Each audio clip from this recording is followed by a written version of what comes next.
Hello, welcome back to Betting Expert in our series where I'm trying to show you what it takes to go from an average Joe punter to a leading betting expert tipster.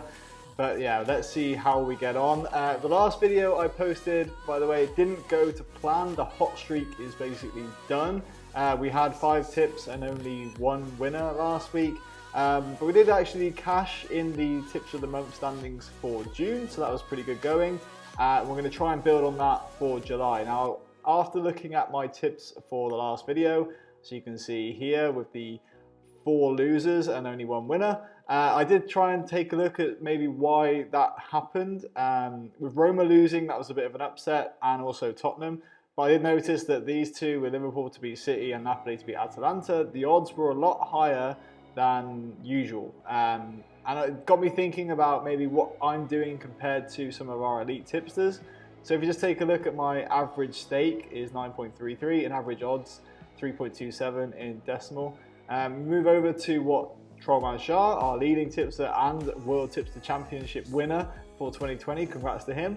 His average odds are 2.58. So yeah, compared to mine, I'm tipping up way higher, and also average stake is a little bit lower for the Trollman, and similar story for Ninja90, former World Tipster Champion, and yeah, one of the leading all-time tipsters on Betting Expert. Again, average odds 2.38, average stake 7.61. So I'm going to try and rectify that this week for my tips. I'm going to try and bring my average stake down and also my average odds down as well. So maybe give ourselves more chances to win.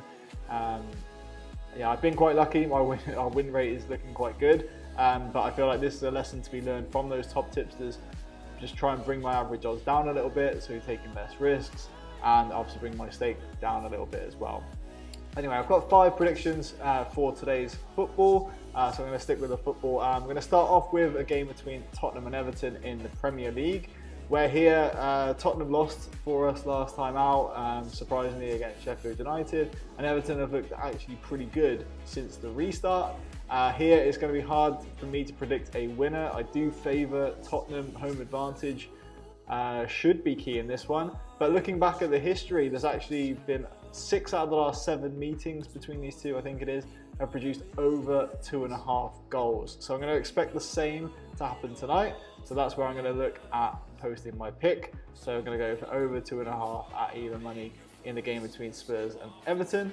And next we move on to La Liga and the game between Levante and Sociedad. Now here's quite an interesting stat between these two. Of the last 8 meetings, I think it is, 75% of the goals that have been scored have come after half time.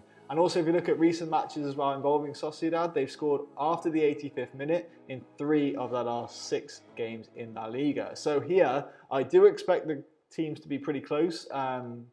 But I do expect goals to happen in the second half of this match. So I'm actually going to tip up something on a market called half with most goals. And I'm going to predict the second half to produce the most goals between Levante and Sociedad. And also moving on to the game between Sevilla and Eibar. Also in La Liga, Sevilla here, heavy favourites to win. I mean, they're ranked, was it 4th, I think, in the league, looking to cement their Champions League spot. Eibar just above the relegation places, pretty much safe. But obviously they want to get a result to just cement their spot in La Liga for next season. But I feel like they could come up against easier opposition later in the season. So I don't expect them to go all out to beat Sevilla. And I do expect a comfortable home win in this one. So here we're going to go for Sevilla -1 on the Asian handicap.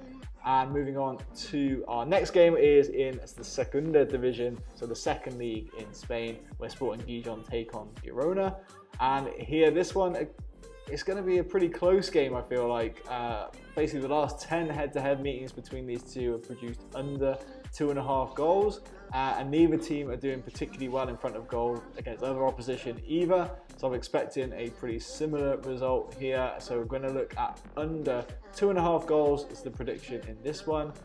A bit of a scary bet or scary tip in some regards, because obviously you then don't want attacks to result in a goal. You want to support the defence, which for me as a fan of football anyway, I don't particularly enjoy.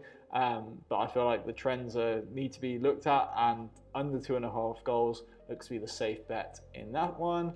And the last game we're going to talk about is the League One playoff semi-final second leg between Wycombe and Fleetwood. Now going back to the first leg, I feel like that is the key to this game. Wycombe did win 4-1. So in the second leg, obviously they just have to protect their 3-goal lead. They don't particularly have to go out and get a result. Obviously Fleetwood have to score at least 3 to maintain their status in the playoffs. So with that in mind, I feel like Wycombe can just basically sit back, concentrate on defending their lead, and basically be as solid as they can and not concede. So with that in mind, I feel like both teams to score is not the right play. I'm going to go for the opposite of that and back no on the both teams to score market. So basically, I'm cheering on a clean sheet for either side in that game. I'm just going to bring up, just to recap those tips. So we have Sevilla -1, over 2.5 goals in the game between Spurs and Everton. Both teams to score no between Wycombe and Fleetwood. Sociedad and Levante to produce the most goals in the second half of their game. That's kind of a new market to me.